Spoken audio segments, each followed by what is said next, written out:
बातमी अहिल्यानगरमधली अहिल्यानगरच्या राहाता तालुक्यामध्ये सुद्धा अतिवृष्टीनं बळीराजा संकटात आलाय। तालुक्यामधील अनेक गावांमध्ये शेतीच्या पिकांचं प्रचंड नुकसान झालेलं आहे। सर्व शेतीमध्ये तलावांचं स्वरूप आल्याचं दिसतंय। ही सध्याची काही दृश्य आपण बघतोय। सोयाबीन, कांदा ही सगळी पिकं पाण्याखाली गेलेली आहेत। पालकमंत्री राधाकृष्ण विखे पाटील यांच्या मतदारसंघामध्ये ढगफुटी सदृश्य पावसानं थैमान घातलं। शेतांना तलावाचं स्वरूप आलेलं दिसतंय, त्यामुळे हातातोंडाशी आलेलं पीक आता हिरावलं गेलंय।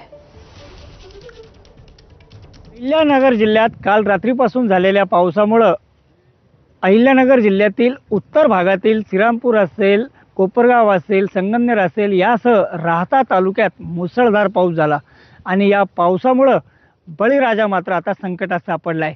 या चारही तालुक्यांपैकी राहाता तालुक्यात काल रात्रीपासून आज सकाळपर्यंत जवळपास 100 मिलीमीटर पावसाची नोंद झाल्याचं प्राथमिक माहिती आहे आणि या पावसामुळे कुठेतरी शेतकऱ्यांचं जे वावर आहे ते अक्षरशः आता ज्या ठिकाणी शेत पिकं होते त्या ठिकाणी तलाव झालाय की काय अशी परिस्थिती सध्या या ठिकाणी दिसून येते।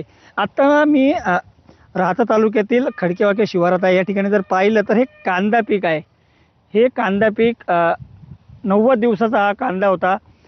जवळपास 60 ते 65 दिवस हे पीक लावून झाले होते आणि अवघ्या पुढच्या 15 ते 20 दिवसात यातून जे पीक निघणार होतं त्यानंतर शेतकऱ्याला त्यातून मोठा फायदा देखील होणार होता।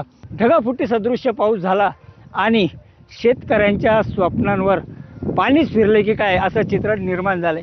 त्यामुळे पालकमंत्री राधाकृष्ण विखे यांच्या या मतदारसंघातील शेतकऱ्यांना मदत कधी मिळणार हे पाहणं महत्त्वाचं आहे। नितीन ओझा, एबीपी माझा, राहाता, अहिल्यानगर। बीड जिल्ह्यामध्ये झालेल्या मुसळधार